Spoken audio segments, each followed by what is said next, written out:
स्वागत है आप सभी का हमारे YouTube चैनल पे, जिसमें हम आपको कवर करेंगे आज MCS 215। तो YouTube पे ऐसे तो बहुत सारी वीडियोस हैं, तो आज हम ये वीडियो क्यों कवर कर रहे हैं, क्योंकि MCS 215 जो MCA के बच्चे हैं उनका एग्जाम सबसे पहले है, तो उनके लिए हमने सीरीज बनाई है। तो इस सीरीज के अंदर हम कुछ टॉपिक्स कवर करेंगे, जैसे हमारा साइबर सिक्योरिटी से रिलेटेड जितनी भी यूनिट्स हैं उन सभी यूनिट्स को हम इसमें कवर करेंगे। तो इस वाली पर्टिकुलर यूनिट 1 में क्या है, साइबर सिक्योरिटी एंड चैलेंजेस, इसके अंदर हम क्या कवर करेंगे। इसके अंदर सबसे पहले हम इंट्रोडक्शन कवर करेंगे, ठीक है। उसके बाद हम ऑब्जेक्टिव्स के, इस यूनिट का ऑब्जेक्टिव क्या है। इसके बाद digital security pro and cons, जो हमारे मेन टॉपिक्स हैं, हम उन सभी टॉपिक्स को कवर करते हुए चल रहे हैं। इसके बाद आएगा security issues, breaches in cyber space. इसके बाद हम एक्सप्लेन करेंगे technologies answer to the cyber security. इसके बाद साइबर सिक्योरिटी इंट्रूजन डिटेक्शन। इसके बाद हम पढ़ेंगे cyber security and the law, and last में हम क्या डिस्कस करेंगे, समरी डिस्कस करेंगे। तो एज अ सॉफ्टवेयर इंजीनियर अगर आप किसी कंपनी में जॉब करते हो तो साइबर सिक्योरिटी एक ऐसा टॉपिक है जो रिक्वायर्ड होता है, मतलब आपको साइबर सिक्योरिटी आना ही चाहिए। तो साइबर सिक्योरिटी आने के लिए आपको सबसे पहले क्या करना पड़ेगा, साइबर सिक्योरिटी को समझना पड़ेगा। एमसीए में साइबर सिक्योरिटी का इसलिए डाला गया है ये टॉपिक, क्योंकि आपको एज अ सॉफ्टवेयर इंजीनियर अगर आप किसी कंपनी में जॉब करते हो तो आप साइबर सिक्योरिटी बहुत अच्छे से कवर कर पाओ, ठीक है। अब बहुत सारे ऐसे अटैक्स होते हैं उनके बारे में आपको नॉलेज नहीं है, तो उन सब के बारे में आपको इस मॉड्यूल के अंदर पढ़ाया जाएगा। तो चलिए हम बिना किसी देरी के शुरू करते हैं। अगर आप इस चैनल पे नए हैं तो आप इसको सब्सक्राइब कर लीजिए, क्योंकि आने वाले टाइम में हम बाकी यूनिट्स भी इस पर अपलोड करेंगे। साथ ही साथ MCS 215 के बाद हम अदर सब्जेक्ट्स भी MCA के इसके अंदर लाएंगे और आपको डीप में एक्सप्लेन करेंगे, और बहुत अच्छे से एक्सप्लेन करेंगे, एकदम फ्रेंडली वे में, एकदम सिंपल लैंग्वेज में, हिंदी प्लस इंग्लिश मिक्स हम यूज करेंगे। तो आप जल्दी से जल्दी इसको सब्सक्राइब कर लीजिए, और आने वाले टाइम में जो यूनिट्स आएंगे वो भी आपके बहुत काम की होंगी। हम जल्दी से जल्दी कोशिश करते हैं एग्जाम से पहले पहले हम इस कोर्स को कंप्लीट कर लें, ठीक है। तो बिना किसी देरी के हम शुरू करते हैं। तो सबसे पहले हम अपनी थोड़े बुक को एनालाइज कर लेते हैं। हमारी ये पूरी बुक है साइबर सिक्योरिटी की, यूनिट 1 जो मॉड्यूल है हमारा MCA का। तो उस साइबर सिक्योरिटी में हमारे पास क्या है, unit 1 cyber security issues and challenges. तो यहाँ पर तो बहुत बड़ी यूनिट है, तो ये सारा आपको पढ़ना नहीं है। तो आपको क्या करना है, सिंपली हमारे मॉड्यूल को फॉलो करना है। मैं आपको इसका एक लिंक दे दूंगा डिस्क्रिप्शन में, जहां से आप इसको डीप में पढ़ सकते हैं। इसमें सब कुछ मैंने एक्सप्लेन करके लिखा हुआ है, सब कुछ शॉर्ट और इजी लैंग्वेज में लिखा हुआ है। तो आप एक बार देखिए, इसके बारे में पढ़िए, उसके बाद आपको पता चलेगा कि कैसा डिफरेंस है रियल जो आपकी बुक है उसमें और जो मैंने नोट्स बनाए हैं उसमें, ठीक है। तो सबसे पहले हम पढ़ते हैं थोड़ा इंट्रोडक्शन। इंट्रोडक्शन तो आपको पता ही है कि साइबर सिक्योरिटी हमें क्यों जरूरी है, साइबर लॉस के बारे में हमें क्यों पता होना चाहिए। सबसे पहले आपको पता होना चाहिए इंफॉर्मेशन टेक्नोलॉजी के बारे में, IT। तो क्या यहाँ क्या लिखा है, एक बार पढ़ते हैं हम दोनों मिलके, साथ में पढ़ते हैं हम सब। Information technology has both positive and negative impact. आपको पता है जब से टेक्नोलॉजी आई है उसके दोनों इंपैक्ट होते हैं, पॉजिटिव और negative. It benefits society in areas like telecommunication, governments, public health, education, research and finance. However, it can be misused. मतलब इनका मतलब टेक्नोलॉजी तो हमने बना दी, बट इनका लोग क्या कर रहे हैं, मिसयूज कर रहे हैं बहुत। तो cyber security is defences against such misuses. मतलब जितने मिसयूज उनको डिफेंस हम कैसे करते हैं, साइबर सिक्योरिटी की हेल्प से। It involves technology processes and practices to protect computers, networks and systems from cyber attacks. Laws like Information Technology Act 2000। देखो हम यहाँ पर जो मेन हमारा फोकस होगा वो होगा इंफॉर्मेशन टेक्नोलॉजी एक्ट के बारे में। इंफॉर्मेशन टेक्नोलॉजी एक्ट हमारी गवर्नमेंट लाई थी, किस लिए लाई थी, वो लाई थी हमारे लोगों को प्रोटेक्ट करने के लिए, जितने भी आपके साइबर मिसयूजेस हो रहे हैं उनसे प्रोटेक्ट करने के लिए गवर्नमेंट लाई थी। इसके बाद हम इसके बारे में पढ़ेंगे penalise action, threading and cyber security with remedies including compensation, imprisonment and fines। मतलब क्या क्या रेमेडीज हैं, मतलब किस तरीके से आप प्रिवेंट कर सकते हो, क्या क्या इसमें कंपनसेशन, आपको फाइन्स क्या क्या पे करने पड़ सकते हैं अगर आप इनका मिसयूज करते हो। तो this legislation has a broad reach, allow Indian court to prosecute cyber offenses of offenders in foreign countries. Cyber security is crucial due to rising threat of cyber crimes। बहुत सारे cyber crime, prompting country to take step to protect their data. तो देखो cyber security, आपको एक idea हो गया होगा कि हमारे इंफॉर्मेशन टेक्नोलॉजी जब से आई है तब से बहुत सारे लोग जो है टेक्नोलॉजीज का यूज कर रहे हैं, बट कुछ लोग ऐसे भी हैं जो उस टेक्नोलॉजी का मिसयूज कर रहे हैं।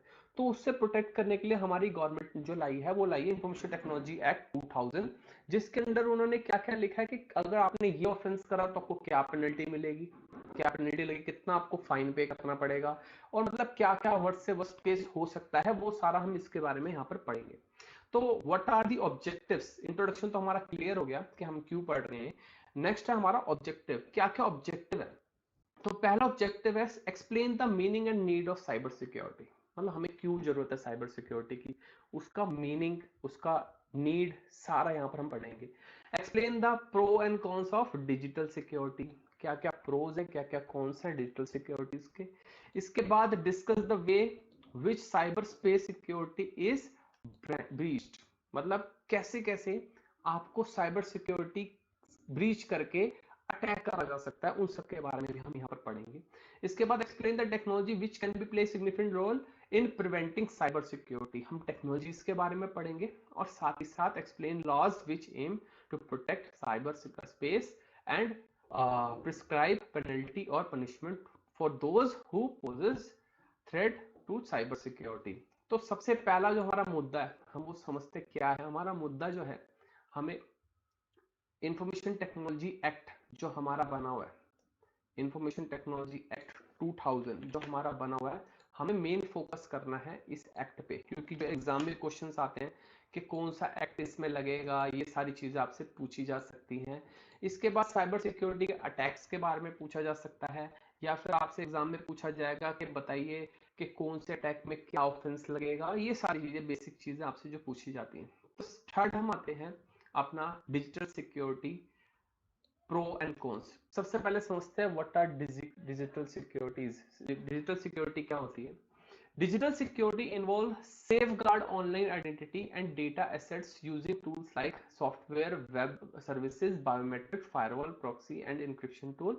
It protect against cyber attacks and unauthorized access, ensuring the confidentiality, integrity and available for of information. मतलब डिजिटल सिक्योरिटी हम क्या करते हैं, बेसिकली कुछ टूल्स का यूज करते हैं, कुछ डिजिटल सेफ गार्ड्स का यूज करते हैं, एसेट्स का यूज करते हैं, जिससे हम क्या करते हैं अपने आप को प्रिवेंट कर सकते हैं।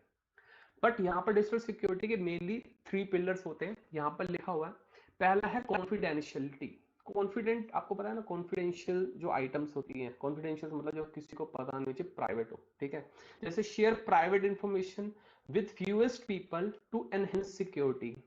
इसलिए हमारी डिजिटल सिक्योरिटी जरूरी है कि हमें कुछ उन्हीं लोगों को शेयर करना है जिन तक वो इंफॉर्मेशन पहुंचनी चाहिए। इसके बाद integrity, ensure the information remains unmodified और करप्टेड, मतलब इंटीग्रिटी मतलब ऑथेंटिक होनी चाहिए, किसी ने बीच में मॉडिफाई ना करी हो, ऐसी इंफॉर्मेशन होनी चाहिए। तीसरा है availability. Availability, information should work efficiently and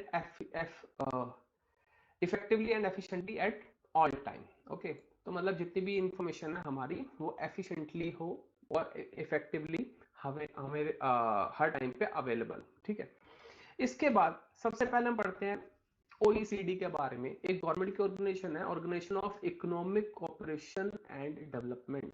ये कुछ गाइडलाइंस बनाती है साइबर सिक्योरिटी से रिलेटेड। तो लिखा है OECD का क्या रोल है, सबसे पहले ये समझते हैं। The OECD provides guidance on cyber security through recommendation publish in 2015। ये गाइडलाइंस प्रोवाइड करती है, ठीक है, जो 2015 में इन्होंने रिकमेंडेशन दी थी, पब्लिश करी थी, उसके अकॉर्डिंग हमारे पास कुछ गाइडलाइंस है, ठीक है। Aiming to foster the development of the digital economy while addressing security and private concerns, ठीक है। इसके बाद हम पढ़ते हैं इसके कुछ प्रोज साइबर सिक्योरिटीज के, ठीक है। साइबर डिजिटल सिक्योरिटी क्या क्या प्रोज है पढ़ते हैं। सबसे पहला है प्रोटेक्शन ऑफ पर्सनल इंफॉर्मेशन, मतलब डिजिटल सिक्योरिटी क्या करती है, आपकी पर्सनल इंफॉर्मेशन को प्रोटेक्ट करती है। तो इसका मतलब क्या है, safe guard information stored in devices. तो डिवाइसेस में आपकी जो भी इंफॉर्मेशन स्टोर है उनको ये डिजिटल सिक्योरिटी एक सेफ गार्ड देती है, ठीक है। इसके बाद ब्लॉकिंग अनऑथेंटिक ऑथराइज्ड एक्सेस, जितनी भी अनऑथराइज्ड एक्सेस है, ठीक है, उसको ब्लॉक करती है। जैसे prevents harm by blocking suspicious और अनऑथेंटिकेट ऑथराइज्ड एक्सेस, ठीक है। मतलब कोई भी लोग अगर पर्सन आपकी विदाउट बिना बताए आपको आपकी इंफॉर्मेशन, पर्सनल इंफॉर्मेशन अगर एक्सेस करता है तो वो क्या होती है, अनऑथराइज्ड एक्सेस। मतलब आपसे बिना पूछे उसने वो काम कर दिया, आपकी सारी इंफॉर्मेशन ले ली, ठीक है, तो वो अनऑथराइज्ड एक्सेस होगी, ठीक है। इसके बाद बायोमेट्रिक सिक्योरिटीज, इसका मतलब क्या, offers high level of the protection as it's difficult to steal biometric information. Biometric क्या होती है, आपके फिंगरप्रिंट, सब बायोमेट्रिक है, आपकी आंखों के स्कैन्स, ठीक है, वो सब बायोमेट्रिक है। इसके बाद fearless online activity enable ensure online communication, transaction and work. मतलब सिक्योर आपकी ऑनलाइन कम्युनिकेशन हो, ऑनलाइन ट्रांजेक्शन आपकी सिक्योर हो, इसका ध्यान रखा जाता है डिजिटल सिक्योरिटी में। इसके बाद preventing computer issues, provide against computer crashes और slow down ensuring the security of business transactions, ठीक है। तो ये आपको एक आइडिया मिल गया होगा कि डिजिटल सिक्योरिटी क्या है और डिजिटल सिक्योरिटी के क्या क्या प्रोज हैं। अब इसके थोड़े से कॉन्स पढ़ लेते हैं। चलो, डिजिटल सिक्योरिटी में समझ आ गया है कि हमारे पास डिजिटल सिक्योरिटी में हम बहुत सारी चीजों का ध्यान रखते हैं, जैसे हम पर्सनल डेटा को एक्सेस प्रोटेक्शन करते हैं, ठीक है। इसके बाद हम अनऑथराइज जो एक्सेस होती है उसको प्रिवेंट करते हैं, बायोमेट्रिक सिक्योरिटी रखते हैं, फेयरलेस ऑनलाइन एक्टिविटी जिसमें हम क्या करते हैं, सारी सिक्योर ट्रांजेक्शंस को करते हैं। इसके बाद प्रिवेंटिंग कंप्यूटर इशू, क्रैशेस वगैरह कंप्यूटर से प्रिवेंट करते हैं। इसके बाद कॉन्स क्या क्या है डिजिटल सिक्योरिटी के, कॉन्स पढ़ते हैं। कॉस्टली अफेयर्स, कॉस्टली मतलब अवेलिंग डिजिटल सिक्योरिटी सर्विस और टूल कैन बी एक्सपेंसिव। अगर मान लो सपोज 1% आपके सिस्टम पे रैंसमवेयर अटैक होता है। रैंसमवेयर अटैक के बारे में आपने सुना होगा, बहुत पुराना वायरस है। तो रैंसमवेयर जब अटैक करता है तो वो क्या करता है, आपकी सारी फाइल्स को करप्ट कर देता है और एक इनकोडेड वर्जन बना देता है जिसको आप रिवर्स नहीं कर सकते। रिवर्स करने के लिए वो क्या करता है, आपसे एक उनका ब्लॉकचेन आईडी होता है, एक एड्रेस होता है, ठीक है, उनके वॉलेट का, बिटकॉइन वॉलेट का, वो उस पर कहते हैं बिटकॉइन से पेमेंट करो तब आपका ठीक होगा। ये रैंसमवेयर अटैक होता है। तो उसके बारे में हम बाद में पढ़ेंगे, आगे भी पढ़ेंगे, हमारे पास अटैक्स आएंगे तब हम उसके बारे में पढ़ेंगे। तो अभी हम कौन पढ़ लेते हैं कि बहुत महंगी चीजें होती हैं। अगर आप रैंसमवेयर प्रोटेक्शन वाला कोई सॉफ्टवेयर लेते हैं तो काफी महंगे आते हैं, बट आज का जो डिफेंडर है उसी में आपको रैंसमवेयर प्रोटेक्शन ही मिलती है, विंडो डिफेंडर के अंदर। इसके बाद कॉस्टली अफेयर्स, ये हमने पढ़ लिया। इसके बाद कंपैटिबिलिटी इशू, वेब सर्विसेज और टूल में not be compatible with users device. Suppose आपने एक एंटीवायरस खरीदा अपने लैपटॉप के लिए, ठीक है, सेम एंटीवायरस आप फोन में नहीं एक्सेस कर पा रहे, फोन के लिए खरीदा आप लैपटॉप में एक्सेस नहीं कर पा रहे, तो ये कुछ कंपैटिबिलिटी इश्यूज होते हैं कई बार डिजिटल सिक्योरिटी में। तीसरा है configuration challenges, digital security tools में be difficult to configure and require regular updates. आपने देखा है कई बार हम एंटीवायरस यूज करते हैं तो उसका रेगुलरली अपडेट्स आते हैं। तो वो अपडेट्स क्या काम करते हैं, बेसिकली वो अपडेट्स आपके वायरसेस के अपडेट्स होते हैं। सपोज कोई नया वायरस लॉन्च हुआ यार, देखो मान लो आपने किसी कंपनी का एंटीवायरस लिया, समझ लो एबीसी कंपनी या फिर बहुत सारे एंटीवायरस कंपनीज हैं, ठीक है, मार्केट में आपने किसी को एंटीवायरस लिया हुआ है, तो वो एंटीवायरस जो बनाते हैं वो वायरसेस के बेस पे बनाती है। सपोज कोई वायरस है जो आपकी फाइल्स को इनकोड कर देता है, तो उसके बेस पे एक एंटीवायरस बनाया जो क्या करता है, उसको रिजॉल्व करता है। बट एक नया वायरस आया, ठीक है, अब उन कंपनी को नहीं पता था कि ऐसा भी कोई वायरस आएगा, ठीक है। तो उस वायरस के आने पर क्या हुआ, आपका जो वायरस एंटीवायरस है उसको तो पता ही नहीं होता नया वायरस है, उसको पता ही नहीं उसका बिहेवियर क्या है, उसको यही नहीं पता वो करता क्या है, ठीक है। तो एंटीवायरस कंपनीज क्या करती है, रेगुलरली अपने सॉफ्टवेयर को अपडेट करती है। तो उस अपडेशन के प्रोसेस में क्या होता है, आपकी कॉन्फ़िगरेशन का कई बार चैलेंज, जिसमें हम बार बार अपडेट करना पड़ता है, क्योंकि पुराने वायरस को डिटेक्ट नहीं, मतलब पुराने तो डिटेक्ट कर लेता बट नए वालों को डिटेक्ट नहीं कर पाता, ठीक है। तो इसलिए हमें बार बार अपडेट करना पड़ता है, बार बार उसको कॉन्फ़िगर करना होता है, ठीक है। इसके बाद परफॉर्मेंस इम्पैक्ट, द सर्विसेज और टूल में slow down the users device and interfaces with other program. Suppose आपकी 2 GB रैम है जिसके अंदर आपने 4 एंटीवायरस डाल रखे हैं। आप खुद सोचो, एंटीवायरस रन करने में भी तो रैम लेंगे, ठीक है, कॉन्फ़िगरेशन आपकी सीपीयू की प्रोसेसिंग लेंगे, तो उससे आपका जो सिस्टम के बाकी प्रोसेसेस है वो इफेक्ट होंगे और आपका सिस्टम स्लो डाउन हो जाएगा। तो परफॉर्मेंस इम्पैक्ट भी काफी आता है। तो इन समरी क्या है, digital security offers significant advantage such as protecting personal information and enabling secure online activities. However, it comes with drawback including cost, compatibility issues, and potential performance impact on devices. समझ गए? Clear है? ठीक है, अब next topic पे पढ़ते हैं। Cyber issues breaches in cyber space. अब यहां से आपको थोड़ा पता चलेगा, आइडिया मिलेगा कि साइबर इश्यूज कौन कौन से आते हैं और उनके एक एक एग्जांपल भी हम पढ़ेंगे, थोड़े बहुत एग्जांपल्स भी पढ़ेंगे कि क्या क्या हुआ। सपोज किसी पे साइबर अटैक हुआ, उस अटैक का कुछ नाम होता है, पर्टिकुलर नाम होता है कि कौन सा अटैक हुआ है, ठीक है। उसके बाद उससे हुआ क्या, इम्पैक्ट क्या पड़ा, ये भी हम यहाँ पर पढ़ेंगे, ठीक है। तो cyber space is like virtual world where people share ideas using electronic devices. Crimes that happen in the virtual world is called cyber crime. Cyber crime एक छोटी सी टर्म है, किस लिए यूज होती है कि आपने साइबर वर्ल्ड के अंदर कोई अटैक करा, ठीक है, तो वो साइबर क्राइम है, ठीक है। A cyber incident is when something bad occurs in the cyberspace like unauthorized access or disruption।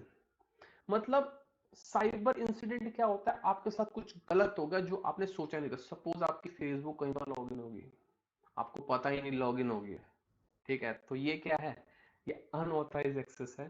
तो ये भी क्या है, साइबर इंसिडेंट कहलाता है। तो आपको तीन टर्म पता चली, साइबर स्पेस क्या होता है, वर्चुअल वर्ल्ड। दूसरा साइबर क्राइम्स, अगर वर्चुअल वर्ल्ड में कोई भी क्राइम होता है उसे साइबर क्राइम बोलते हैं। और साइबर इंसिडेंट, जब आपके साथ कुछ ऐसा इंसिडेंट हो जाता है जो आपने सोचा नहीं था बट हो गया, बैड ऑकर्स, ठीक है, something bad occurs. Now there are always new threats in the cyber world. Some common issues include things like unauthorized access, denial of service, and changes to the data without permission. It challenge to keep up with all the involving thread up, but it's important to address them to keep our electronic information and system safe, ठीक है। तो हमें क्या करना पड़ता है, इन सबको address करना होता है कि ताकि हमारी इंफॉर्मेशन जो है वो सेफ रहे, ठीक है। तो आए दिन नए नए वायरस आते रहते हैं, आपको पता ही है साइबर वर्ल्ड इतना बड़ा है, ठीक है, जिसमें बहुत सारे कुछ कॉमन इश्यूज भी हमने पढ़ लिए। अब पढ़ते हैं एक एक करके कौन कौन से इश्यूज होते हैं और उनमें क्या क्या प्रॉब्लम्स आती है। सबसे पहला अनऑथराइज एक्सेस, ये तो आपको पता ही है। अनऑथराइज मतलब बिना आपकी परमिशन के कुछ चीजें एक्सेस कर ली गई हैं, वो है unauthorise access. This happen when someone gets into a computer network और device without permission. For example, mister Shyam looks at miss Priya's रियाज फोन विदाउट हर परमिशन। मतलब उन्होंने क्या करा, शाम ने रिया का फोन एक्सेस कर लिया, देख लिया, चेक कर लिया बिना उनकी परमिशन के, तो ये क्या है, अनऑथराइज एक्सेस है, ठीक है। और या फिर उनके कार्ड की इंफॉर्मेशन यूज कर ली किसी और ने, ठीक है, तो ये भी अनऑथराइज्ड एक्सेस है। इसके बाद होता है distributed denial of service attack, DDoS attack. ये बहुत कॉमन अटैक है। अगर आप वेब डेवलपमेंट जानते हैं तो आपको पता होगा कि डीडोस अटैक क्या होता है। तो लिखा है this is when a website is overwhelmed with two many request making it unavailable. For instance, देखो सबसे पहले मैं एग्जांपल बताता हूँ कि ये होता क्या है, ठीक है। आपकी वेबसाइट है, सपोज आपका वेब पेज है, ये आपकी वेबसाइट है, वो कहीं ना कहीं होस्ट होगी किसी न किसी सर्वर पे, ठीक है। सपोज ये आपका सर्वर है, ठीक है, ये क्या आपका सर्वर, ठीक है। और इसकी सर्वर की जो लिमिट है, मतलब ट्रैफिक हैंडल करने की लिमिट है, वो है मान लो 1,00,000 ट्रैफिक,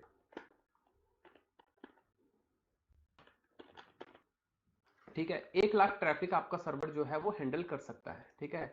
अब प्रॉब्लम क्या आई यहाँ पर, मान लो किसी ने एक आपके सर्वर की मान लो कॉन्फ़िगरेशन है, 2 GB रैम है या 32 GB स्टोरेज है, जो भी है, लेकिन किसी ने क्या करा, आपके सर्वर पे रिक्वेस्ट भेजी, ठीक है। बट वो जो रिक्वेस्ट भेजी, उसने कितनी रिक्वेस्ट भेजी, उसने भेजी करीबन 50 लाख रिक्वेस्ट, ठीक है। अब ऑब्वियस सी बात है, जब कोई 50,000 रिक्वेस्ट भेजेगा तो उसका जो सिस्टम है वो आपके सिस्टम से स्ट्रांग होगा, ऑब्वियसली, है ना। तो जो डीडोस अटैक होता है वो क्या करता है, वो आपके सर्वर पे बहुत सारे रिक्वेस्ट डालेगा, ठीक है। सपोज इस सर्वर की लिमिट 1,00,000 रिक्वेस्ट की है, तो 1,00,000 रिक्वेस्ट इस पे आने के बाद जब 1,00,001 रिक्वेस्ट आएगी तो सर्वर का सीपीयू यूजेस 100% पहुंच जाएगा और सर्वर क्रैश हो जाएगा और वेबसाइट अनअवेलेबल हो जाएगी। ये होता है डीडोस अटैक, ठीक है। जिसमें एक इंस्टेंस यहाँ पर लिखा हुआ है, mister A B creators a situation where the bank website slow down और स्टॉप वर्किंग। मतलब बैंक की वेबसाइट है वो चल रही है, चलते चलते इतनी रिक्वेस्ट भेज दी किसी ने कि वो स्लो डाउन होकर बंद होगी। ठीक है, अभी रिसेंटली ओपन एआई पे एक डीडोस अटैक हुआ था। किसी ने क्या करा, ओपन एआई मतलब चैट जीपीटी में यूज करते हैं सारे, ओपन एआई के सर्वर पे टू मैनी रिक्वेस्ट डाल दी और इतनी रिक्वेस्ट डाल दी कि उसकी सारी सर्विसेज चलनी बंद हो गई, कुछ भी नहीं चल रहा था। तो इस वजह से एक प्रॉब्लम आई हमारे पास। इसके बाद नेक्स्ट आता है आपका मालवेयर। मालवेयर क्या है?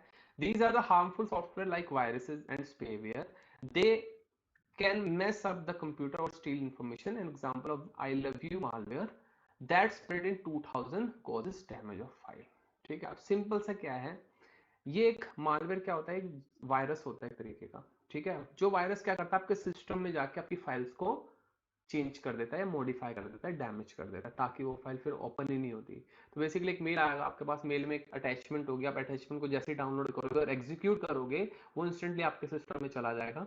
ठीक है, आई लव यू अटैचमेंट होती है वो, आपके सिस्टम में ऑटोमेटिक चला जाएगा और जाते ही वो क्या करेगा, आपकी फाइल्स को करप्ट करना शुरू कर देगा। तो ये होता है आपका मालवेयर। इसके बाद आता है social engineering attacks. Social engineering attack, these involves tricking peoples into relieving sensitive information. This could be through fake email or link that seems trustworthy. अब सिंपल सा क्या होता है, आपके सोशल इंजीनियरिंग अटैक क्या होते हैं, आपकी जो पब्लिक इन्फॉर्मेशन होती है, सोशल मीडिया की इन्फॉर्मेशन होती है, उनको रिलीविंग करा जाता है, मतलब सेंसिटिव इन्फॉर्मेशन को सोशल मीडिया पे डाल दिया जाता है। ठीक है, आपकी पर्सनल पिक्स, आपकी पर्सनल चीजें उनको सोशल मीडिया पे डाल दिया, ये क्या सोशल इंजीनियरिंग अटैक है। इसके बाद फिशिंग अटैक, ये तो बहुत कॉमन है, जो आजकल बहुत जगह यूज होता है। फिशिंग अटैक क्या होता है, बेसिकली एक वेबसाइट बनाएंगे, ठीक है, और वेबसाइट ऐसी होगी जो बिल्कुल आपकी वेबसाइट से मिलती जुलती है। सपोज ये एक बैंक की वेबसाइट है, ठीक है, सपोज ये बैंक की वेबसाइट है, ठीक है, ये रियल वाली है, ठीक है, और उसकी जो डोमेन है वो क्या है, www.bank.com, जो भी बैंक का नेम है। ठीक है, तो वो बैंक के नेम से एक वेबसाइट बनी हुई है, लेकिन किसी ने क्या करा, इसी बैंक की एक वेबसाइट क्या बना ली, बिल्कुल डुप्लीकेट बना ली। सपोज आपका ये रियल बैंक है और ये आपका बैंक की वेबसाइट है, बट इसके यहाँ पर ये लिखा है कि bank.xyz.com, ठीक है, बट वो नहीं, मतलब लोकेशन फील्ड में बिल्कुल बैंक वेबसाइट जैसी है। ठीक है, बिल्कुल बैंक वेबसाइट है, बस उसका यूआरएल जो है वो चेंज है। तो ये होता है एक फिशिंग पेज। इसमें क्या होता है, सपोज आपका यूजर आईडी और पासवर्ड है नेट बैंकिंग लॉगिन का, तो ये क्या करते हैं, एक पेज बना देते हैं।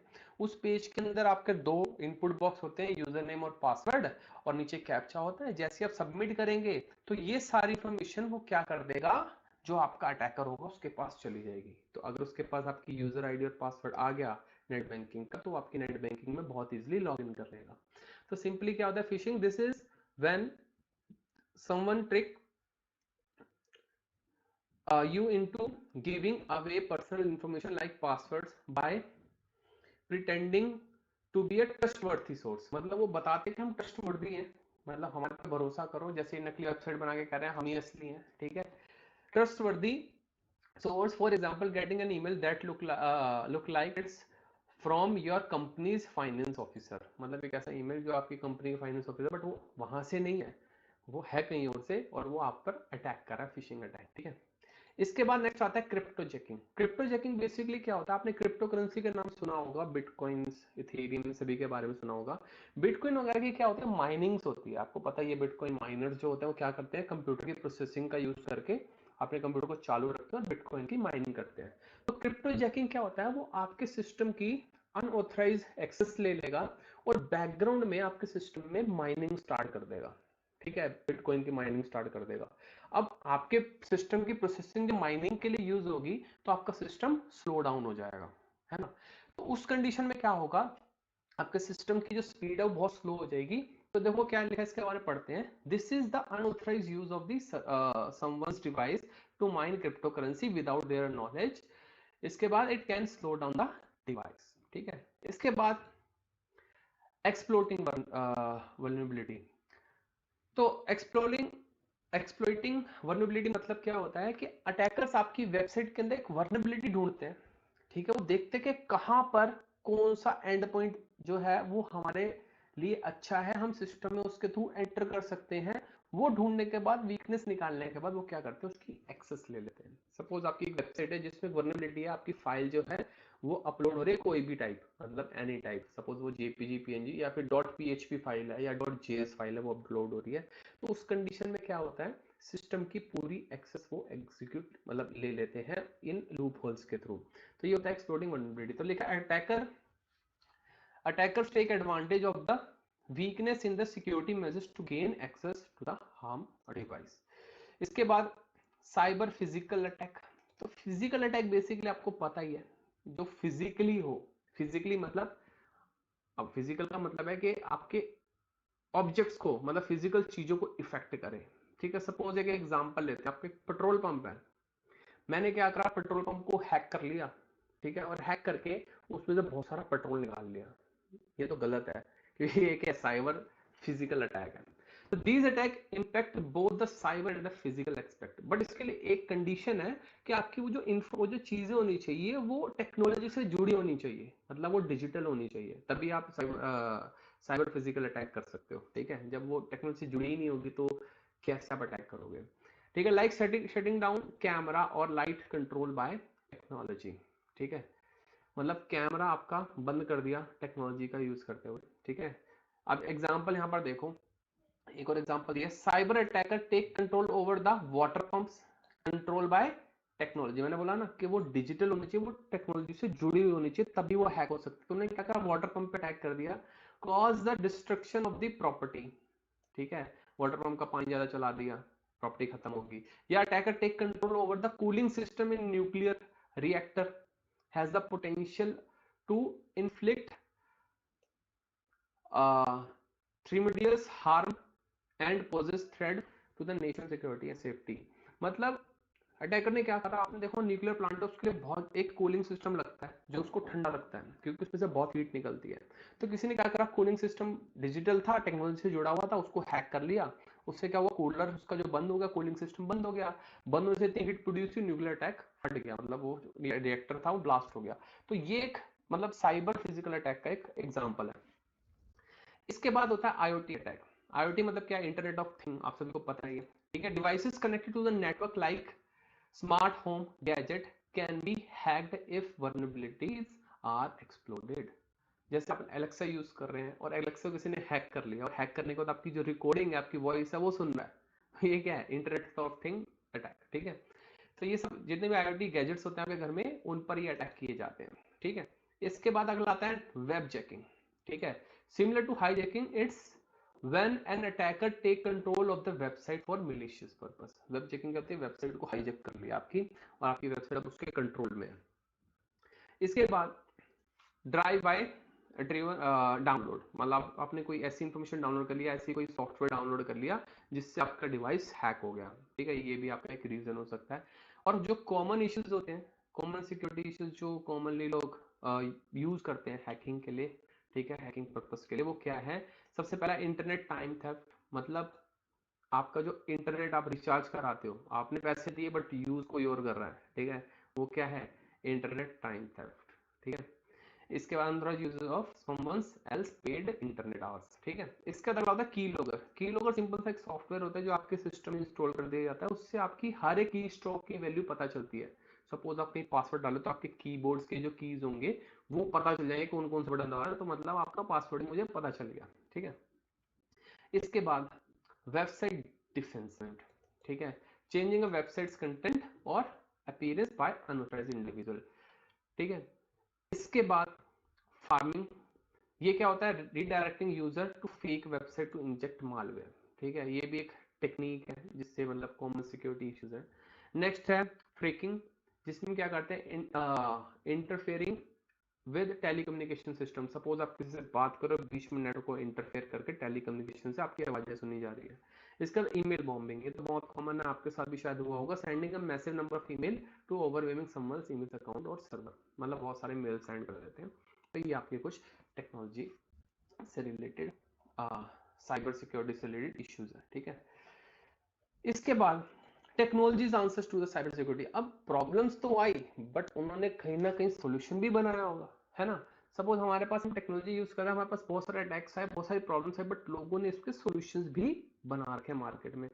तो उसका सॉल्यूशन क्या क्या यूज करें, जैसे अगर किसी ने अनऑथराइज एक्सेस करा तो आप क्या क्या प्रिवेंशन स्टेप्स लेंगे, क्या क्या हम प्रिवेंशन यूज करेंगे to protect our data. Basically हमें अपना डेटा ही प्रोटेक्ट करना है, ये सब आपका डेटा ही चुराते हैं डिजिटल वर्ल्ड में, साइबर वर्ल्ड में आपका डेटा इज गोल्ड। ठीक है, अनऑथराइज एक्सेस जो होता है उससे प्रिवेंट कैसे करते हैं, तो prevent unauthorised access use strong password. आपको क्या करना चाहिए, स्ट्रॉन्ग पासवर्ड यूज करना चाहिए, अल्फा अल्फाबेट न्यूमेरिक साथ में सिंबल्स सारे मिक्स करके पासवर्ड बनाओ। ठीक है, सिक्योर एंड पॉइंट्स, आपके एंड पॉइंट्स सिक्योर होने चाहिए। अगर आप वेबसाइट बनाते हैं तो आपको एपीआई भी पता होगी, एपीआई पता है तो आपको एंड पॉइंट्स भी पता होंगे, उन सबको सिक्योर करना। Implement two factor authentication, to factor authentication पता ही है आपको, आपके पास ओटीपी भी आएगा, पासवर्ड भी डालोगे और ओटीपी भी आएगा। ठीक है, follow physical security practices and monitor users activities, ये सब आपकी किस में आता है, अनऑथराइज्ड एक्सेस में आता है। इसके बाद डीडोस अटैक जो, तो उससे कैसे प्रिवेंट करें, employ various infocom tools like anti malware, बहुत सारे टूल लगा दो, एंटी मालवेयर फायरवॉल्स लगा दो। ठीक है, स्पैमिंग फिल्टर्स लगा दो, कोई स्पैम करे आपकी वेबसाइट पर ट्रैफिक भेजे, फिल्टर्स लगा दो, स्विचेस लगा दो। ठीक है, मल्टीपल राउटर्स लगा दो, अलग अलग डायरेक्शन में रीराउट कर दो। ठीक है, इंफ्यूजन प्रिवेंशन सिस्टम। इसके बाद डीडोस डिफेंस सिस्टम, एक और होता है डीडोस डिफेंस सिस्टम, वो भी लगा सकते हो। And the content delivery network, जिसमें हम बोलते हैं CDN, to protect against DDoS attack, हम सीडीएन भी लगा सकते हैं। ठीक है, इसके बाद आता है मालवेयर्स। मालवेयर से कैसे बचें, मालवेयर्स क्या है, बेसिकली सबसे पहला मालवेयर है बॉटनेट।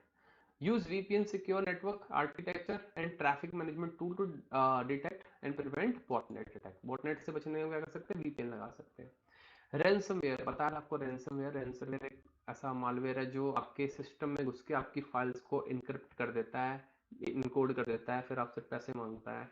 तो क्या है, बैकअप डेटा, अपने डेटा को बैकअप करके रखो कहीं और, ताकि अगर कोई रैंसमवेयर अटैक कर भी दे तो आपका डेटा का बैकअप ऑलरेडी पड़ा होगा।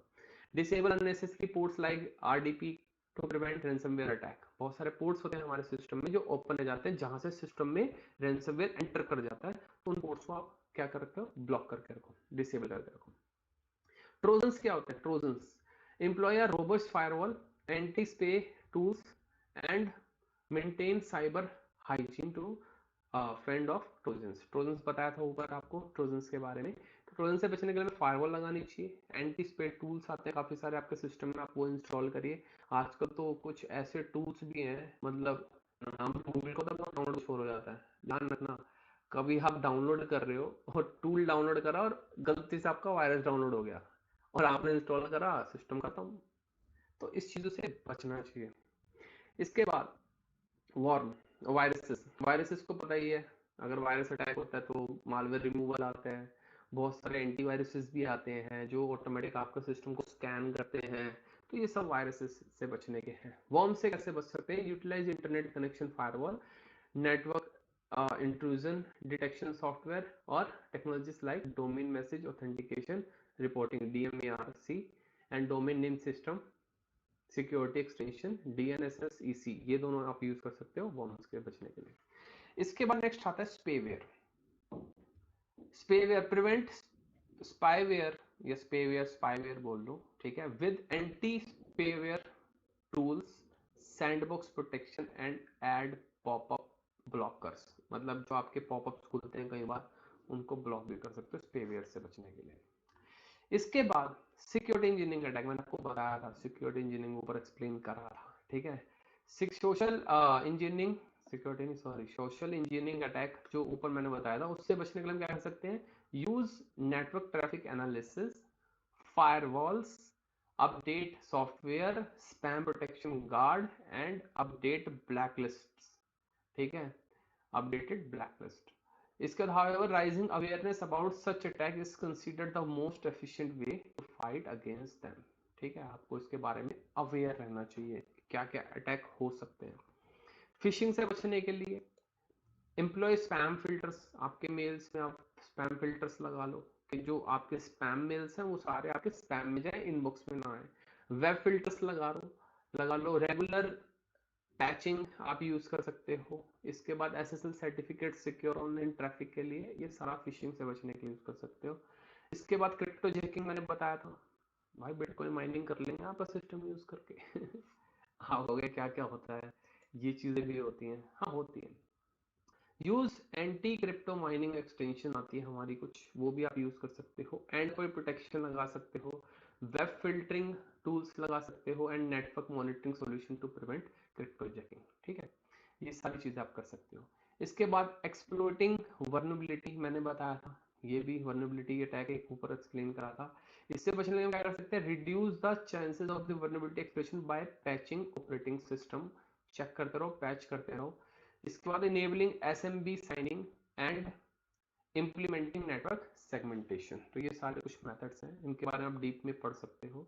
साइबर फिजिकल अटैक मैंने बताया था, कंट्रोल फिजिकल एक्सेस, मतलब जो फिजिकल एक्सेस है उन पे पूरा कंट्रोल रखो। सिक्योर साइबर नोड्स, अपने साइबर नोड्स को सिक्योर बनाओ। इसका enable remote access only when necessary, जब चाहिए खुद से तभी इनेबल करो रिमोट एक्सेस, नहीं तो मत करो।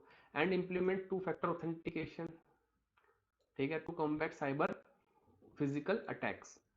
इसके बाद IoT अटैक्स बताया था, protect again IoT attack with firmware update. अगर एलेक्सा में मान लो कोई ऐसी वर्नेबिलिटी आती है तो वो अपना फर्मवेयर का अपडेट दे देते हैं। ठीक है, featuring cryptography signatures, proper identity management and handed tool chain librarian frameworks. ठीक है, इसके बाद नेक्स्ट आते हैं web checking. Use web server firewalls, X frame options and other technologies to prevent web checking. ठीक है, इसके बाद ड्राइव बाय डाउनलोड, कुछ ऐसी चीजें जो डाउनलोड से आ जाती हैं, आपको सबसे प्रोटेक्ट कैसे करना चाहिए, protect again drive by downloads by regularly update website component and in employing web security software. तो ये कुछ सॉफ्टवेयर लगा के आप इसको यूज कर सकते हो।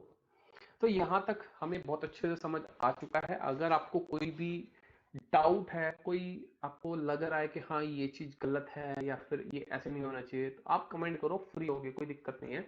मैं कोशिश करूंगा आपके कमेंट का रिप्लाई करूं। अगर इन केस मैं नहीं कर पाता तो कोशिश करूंगा नेक्स्ट वीडियो में वो जो आपके कमेंट्स हैं उनको रीड करके आपके डाउट्स को क्लियर कर सकूं। ठीक है, तो कोई दिक्कत वाली बात नहीं है। नेक्स्ट हम कंटिन्यू करते हैं, cyber security intrusion detection.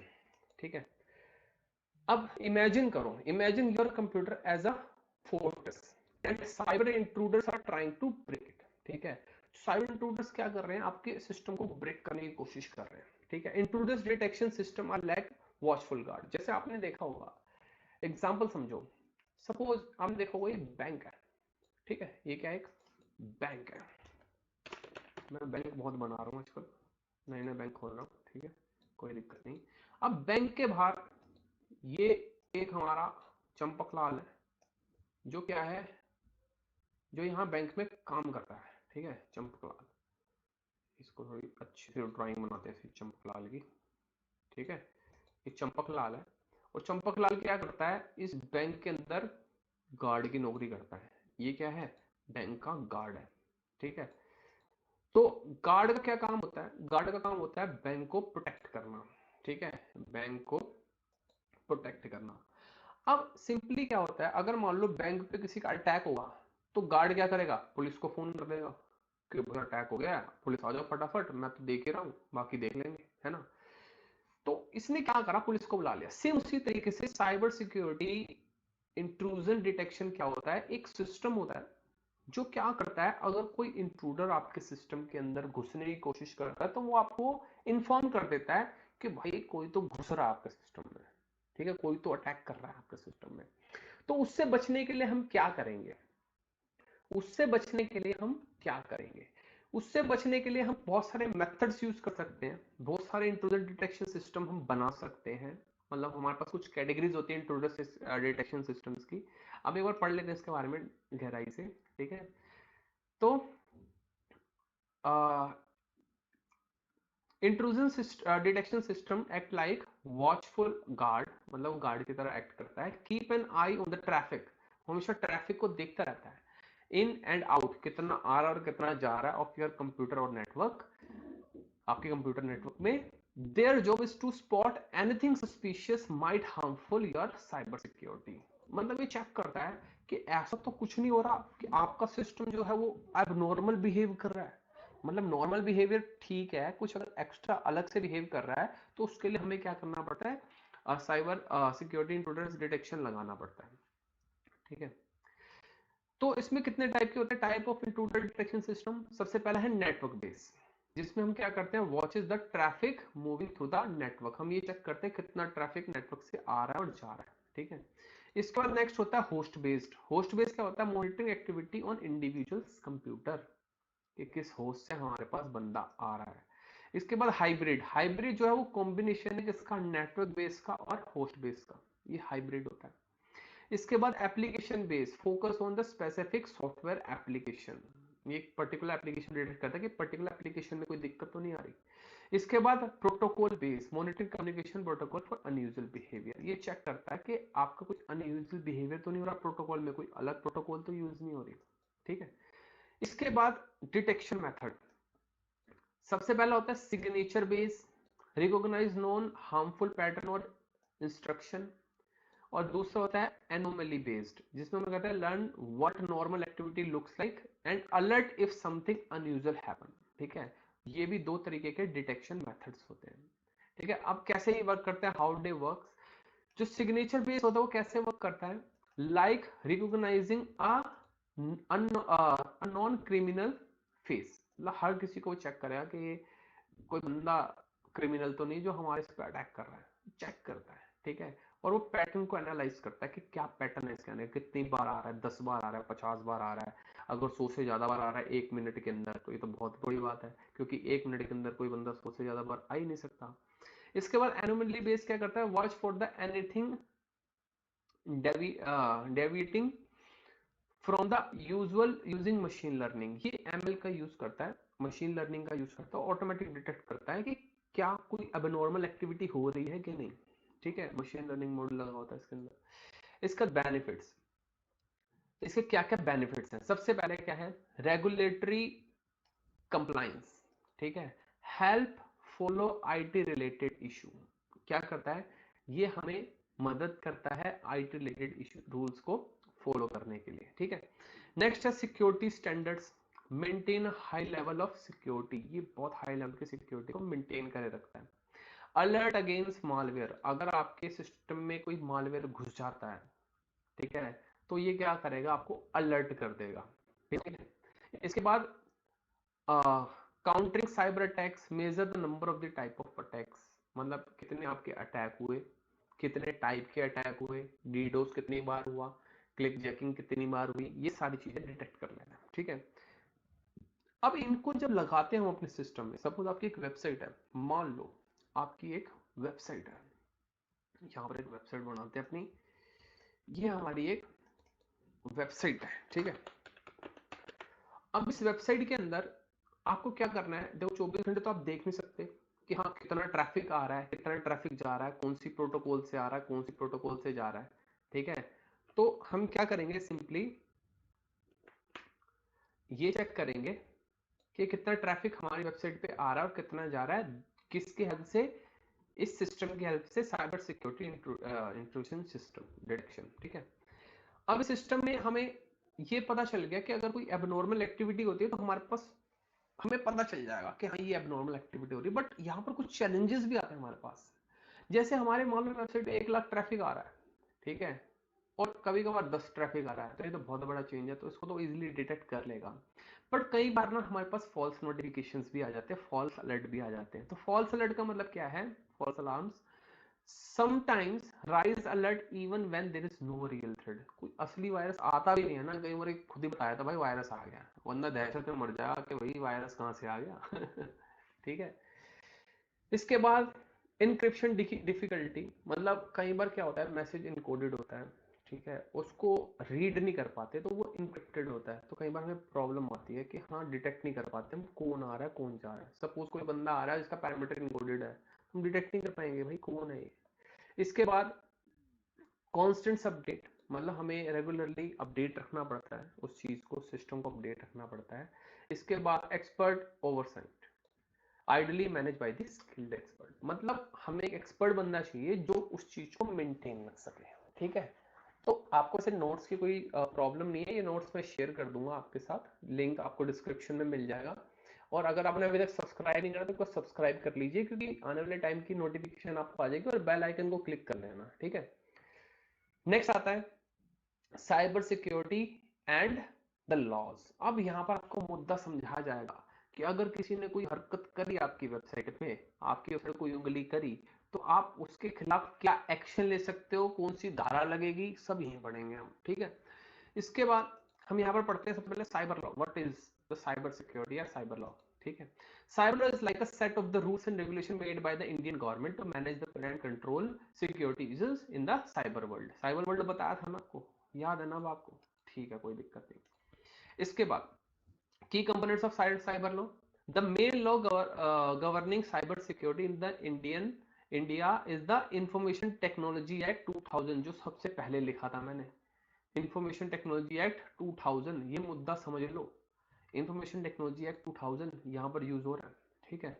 Various government bodies like computer emergency response team CERT, cyber and security information security division, national critical information infrastructure protection centre, और national cyber coordination centre and the defence cyber agencies are established to ensure security, cyber security. तो ये कुछ organisations हैं जो ensure करती हैं cyber securities को, ठीक है, मतलब इस एक्ट को। इसके बाद ऑफेंस बताते हैं कि आपके साथ अगर कोई सीन हो जाता है ऐसा, तो आप कौन सी धारा के अंदर, कौन से एक्ट के अंदर आप उस पर एक्शन ले सकते हैं, और क्या क्या उस पर ऑफेंसेस लगेंगे, ठीक है। सबसे पहला अनऑथराइज्ड एक्सेस हमने पढ़ा था, ये आता है section 43A of Indian information technology act of 2000। Information technology act 2000 के अंदर में जो सेक्शन 43 है, उसके अंदर अगर कोई भी आपके सिस्टम की अनऑथराइज्ड एक्सेस ले लेता है, if someone access a computer network without permission, they can be fined और इम्प्रिजन्ड, जेल हो जाएगी या फाइन लगेगा, सीधा, सोच ही मत लेना ऐसा काम करने की, ठीक है। अगला distributed denial of the service attack, DDoS attack. तो डीडोस अटैक पे भी देखो ये दो सेक्शन है, ठीक है, एक है सेक्शन 43E और सेक्शन 43F और 63F। उसके अंदर क्या होता है, अटैक ऑफ वेबसाइट और the network is against the law and can lead to punishment, specially it is if it threats national security. ये क्या हमारा नेशनल सिक्योरिटी है, ठीक है, उससे रिलेटेड है, तो फिर तो बहुत बड़ा सीन बन जाएगा उसका, ध्यान रखना। इसके बाद मालवेयर। मालवेयर क्या होता है, section 43C, 43I, 43J, 66। Introducing harmful software can result in damage and imprison, ठीक है, समझ गए, जेल हो जाएगी भाई, ध्यान रखना। इसके बाद हम पढ़ते हैं सोशल इंजीनियरिंग अटैक। ध्यान रखना सोशल मीडिया वाले, deceiving people to reveal sensitive information is punishable under various sections। बहुत सारे सेक्शन जिनके अंदर हम इसमें अटैक कर सकते हैं, ठीक है। इसके बाद क्रिप्टो जैकिंग, मैंने बताया था, आपके सिस्टम का यूज करके बिटकॉइन की माइनिंग कर रहे हैं, या फिर ऐसी उंगली कर रहे हैं, तो वो भी आप यहाँ पर कर सकते हो। तो उसमें सेक्शन 43 है और 66। भाई सेक्शंस को थोड़ा बहुत याद कर लेना, एग्जाम में पूछे जा सकते हैं कि कौन सा सेक्शन लगेगा किस अटैक में, ठीक है। तो ये सारी चीज ध्यान रखना। Unauthorised use of the device for the cryptocurrency mining is against the law, ठीक है। इसके बाद एक्सप्लोइटिंग वर्नेबिलिटी 43A और 66 सेक्शन, ठीक है। Taking advantage of security flaws is the punishable offence, ठीक है। सारे पनिशेबल ऑफेंस हमारे प्रोहिबिटेड है, ध्यान रखना। साइबर फिजिकल अटैक, जिसमें आता है सेक्शन 43D और 66। Attacking both cyber and physical aspect of is prohibited, ठीक है। आईओटी अटैक भी क्या है, section 43A 66। Attacking connected devices against the law. जो भी आप कनेक्टेड डिवाइस है उन पर अगर आप कोई अटैक करते हो तो लॉ के खिलाफ है। इसके बाद web jacking, section 43A, 43D, 43E और 65 एंड 66 इसके अंडर में taking control of the website is malicious purpose is punishable, ठीक है, पनिशमेंट मिलेगी भाई। Drive bye download, section 43C, 65 installing malicious content through compromised website is against the law। ठीक है, तो आपको पता चल गए कि कौन कौन से लॉ होते हैं। अब रोल ऑफ अदर लॉ, कुछ अदर लॉ हैं जो इस पे मतलब इफेक्ट करते हैं, जैसे आईपीसी इंडियन पेनल कोड आपने सुना होगा, handles the impersonation, cheating and identity theft. जितने भी आपके इम्पर्सनेशन है, ठीक है, चीटिंग है या फिर आइडेंटिटी थेफ्ट है, वो सारे आईपीसी मतलब इंडियन पेनल कोड जो है वो आपका मैनेज करता है। ट्रेडमार्क कॉपीराइट लॉ जो है वो प्रोटेक्ट करता है इंटेलेक्चुअल प्रॉपर्टीज को। और एविडेंस लॉ क्या बताता है, जो भी आपके इलेक्ट्रॉनिक एविडेंस होते हैं उनको कोर्ट में आप पेश कर सकते हो। इसके बाद आता है सिलेक्टेड केसेस ऑफ लॉ, मतलब कुछ केसेस हैं उनके बारे में बताया गया कि क्या क्या अटैक हुआ था, ठीक है, और उसमें क्या क्या मतलब रिजल्ट निकला। तो ये सारे आप अपनी बुक में पढ़ सकते हैं, आपकी बुक में भी ये सेक्शंस मिल जाएंगे। जब आप बुक में जाओगे यूनिट में सबसे नीचे यूनिट 1 के जाओगे, पेज नंबर मैं आपको दिखा देता हूँ, एक बार पढ़ लेना, आप तसल्ली से पढ़ लेना, कोई दिक्कत नहीं है। ये रहा पेज नंबर आपका 10, ठीक है, बुक का यूनिट 1 पेज नंबर 10। ये वाला जो है आप पढ़ लेना, आपको पता चल जाएगा कौन कौन से केसेस फाइल हुए हैं, क्या क्या हुआ है, ठीक है। बाकी मैं ये डॉक्यूमेंट भी शेयर कर लूंगा, एक बार पढ़ लेना, ठीक है। तो हम टोटल समराइज करते हैं, तो हमने क्या क्या पढ़ा। सबसे पहले हमने चैलेंजेस टू साइबर सिक्योरिटी पढ़े, क्या क्या चैलेंजेस आते हैं, unauthorised access, exploiting vulnerability, cyber physical attack, IoT attacks, ये बहुत सारी चीजें पढ़ी, तो एक बार आप देख लेना, सो गो थ्रू कर लेना पूरी वीडियो को। इसके बाद प्रिवेंटिंग टेक्नोलॉजीज, ठीक है, इसके बाद अपडेट्स, फायरवॉल्स, स्ट्रॉन्ग पासवर्ड्स, ये सारी चीजें हमने बताया था, क्या क्या प्रिवेंशन, टू फैक्टर ऑथेंटिकेशन, ये सारी चीज कर सकते हो। फिर इसके बाद हमने पढ़ा रोल ऑफ लॉ, ठीक है, कौन कौन से लॉ होते हैं, कौन कौन से एक्ट होते हैं, क्या क्या पनिशमेंट मिलेगी, इन्फोर्समेंट एम्पावरमेंट, ये सारी चीजें हमने पढ़ ली, रेगुलाइजेशन वगैरह कोर्ट की, क्या क्या कोर्ट एक्शन ले सकता है, global nature of the threats, कौन कौन से अटैक होते हैं, कहाँ कहाँ पर अटैक होते हैं, तो ये सारी चीजें हमने पढ़ ली। तो टोटल हमारी फर्स्ट यूनिट हमारी कंप्लीट हो चुकी है, ठीक है। हमारी यूनिट का नाम था साइबर सिक्योरिटी चैलेंजेस, हमने पूरी यूनिट कंप्लीट कर ली है। तो यहाँ पर अगर आपको कोई भी डाउट हो तो आप कमेंट में पूछ सकते हो, मैं कोशिश करूंगा इसका लिंक, पूरे का शीट का लिंक आपको कमेंट में दे दूं, ठीक है। साथ ही साथ मैं आपको कोशिश करूंगा कि कोई कुछ क्वेश्चंस दे दूं ताकि आप कुछ प्रिपरेशन कर सको, ठीक है। ट्राई करता हूं मैं पूरी क्वेश्चंस देने की। इसके बाद अभी के लिए इतना ही, नेक्स्ट वीडियो हमारी जल्द से जल्द आएगी, तो आप इसकी तब तक प्रैक्टिस करिए। यूनिट 2 हमारी नेक्स्ट वीडियो होगी, इसके बाद यूनिट 3, यूनिट 4, टोटल हमारी जितनी भी यूनिट है 6 यूनिट आएगा इसमें, तो 6 के 6 यूनिट के हम वीडियो डालेंगे, 6 वीडियोस, उसमें आप डीप में पढ़ सकते हैं हर एक यूनिट के बारे में, और एग्जाम से रिलेटेड कुछ क्वेश्चन और क्वेश्चन पेपर भी मैं डाल दूंगा लास्ट वाली यूनिट, जब सबसे लास्ट यूनिट आएगी तब मैं क्वेश्चन पेपर भी आपके साथ शेयर कर दूंगा, ठीक है। तो ये सारी चीजें आपको पढ़नी है। इसके बाद हम जो नेक्स्ट, हम बाकी जो हमारे सब्जेक्ट कोर्सेज हैं, जैसे अभी हमने एमसीएस 215 की निकाली, 214, 213, 212, 211, ये सारे भी हमें निकालने हैं, तो हम धीरे धीरे सारे कवर करते जाएंगे। तो इस चैनल को सब्सक्राइब कर लीजिए, आने वाले टाइम में आपको नोटिफिकेशन मिल जाएगी अगर आप बेल आइकन पे क्लिक कर लेंगे, ठीक है। तो आज के लिए इतना ही, thank you for joining, okay, bye bye.